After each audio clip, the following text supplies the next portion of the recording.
akan terjadi suatu peristiwa dan satu keadaan yang pernah disebutkan oleh Rasulullah sallallahu alaihi wasallam, yang mana hadis ini terdapat di dalam salah satu hadis 40 peristiwa hadis akhir zaman, yaitu tentang gambaran yang diberikan oleh Rasulullah.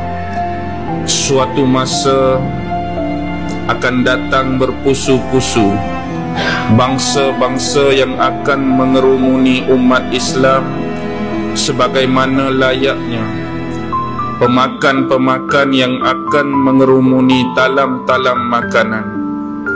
Jadi bila berita ini digambarkan oleh Rasulullah kepada para sahabat amat memahami dan mengerti kondisi yang disebutkan oleh Nabi.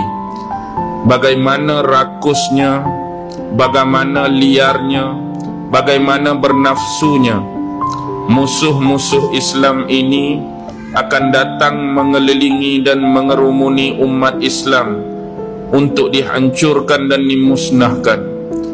Lalu pertanyaan paling awal yang dipersoalkan oleh para sahabat Nabi ialah, wahai Rasulullah, adakah bilangan kami pada waktu itu sedikit?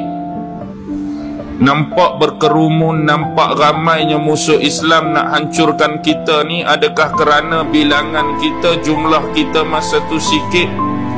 Tidak, kata Nabi.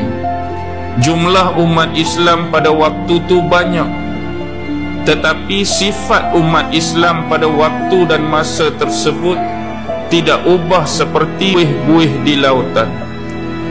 Bila tuan-tuan mempunyai kesempatan untuk datang ataupun melawat di gigi-gigi air di tepi pantai, tuan-tuan akan lihat ombak-ombak akan menolak buih-buih ini ke pesisiran pantai. Contoh yang paling mudah, kalau ombak ni tolak kuat, dia akan datang cepat.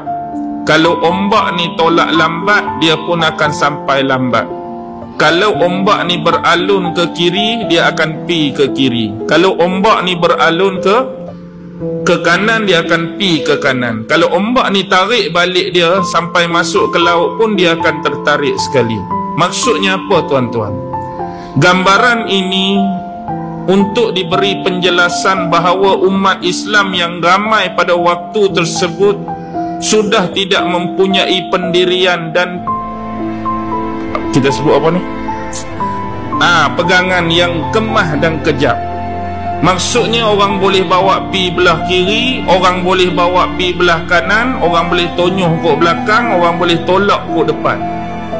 Kita ni dah tak ada macam, tak ada misi, tak ada visi, tak ada idealisme Islam yang sebenar, sampai semua bentuk-bentuk pemikiran, sampai semua bentuk-bentuk kefahaman dan pendekatan kita terhadap agama seolah-olah diajar dan ditentukan oleh manusia-manusia yang berada di luar agama kita.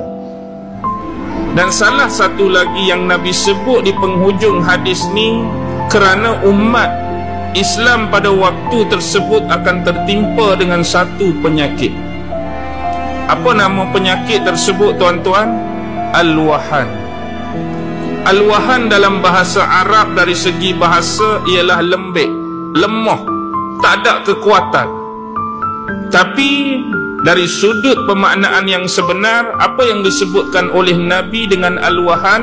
Hubbud dunya wa karahiyatul maut. Cintakan dunia dan bencikan kematian. Inilah penyakit yang akan terkena pada umat Islam di akhir zaman, iaitu cinta kepada dunia dan mereka membenci kematian. Tuan-tuan dan puan-puan, bila sebut berkaitan tentang dunia, bila sebut dunia, tergambar paling awal ialah harta benda yang kita punyai dan kita miliki. Sama ada rumah, sama ada kereta, sama ada bangunan, aset tu, aset ni, properti tu, properti ni, kita panggil sebagai dunia. Dalam agama kita Islam sebenarnya tidak menjadi kesalahan untuk kita mencari dan mengejar keduniaan. Kerana kita hidup atas dunia, kita memerlukan sarana-sarana dunia ini untuk meneruskan legasi kehidupan kita sebagai pemudah caraan kita. Kita hari ni nak pergi mana jauh-jauh? Nak jalan kaki ke nak naik kereta, tuan-tuan? Kita nak naik kereta, tak salah pada kereta tu. Kita hari ni nak berteduh, takut kena hujan, takut kena panas, kita duduk dalam rumah. Hak panas pula, kita pasang kipas, kita pasang aircon. Dia tak salah semua benda tu. Yang jadi salah bila kita letak semua benda tu di sini. Kita nak guna dunia sekadar nak melengkapkan kehidupan kita. Bukan dia tu kita nak letak di hati, kita nak sayang sungguh-sungguh, kita nak bawa sampai mati. Yang jadi masalah hari ni, kebanyakan umat Islam dan juga turut dibimbangi diri saya sendiri terkena penyakit ni, iaitu bila kita cari harta banyak-banyak yang sebenarnya dibolehkan dan diharuskan dalam agama, kita letak semua benda tu di sini. Yang menyebabkan tempat di sini yang sebenar apa?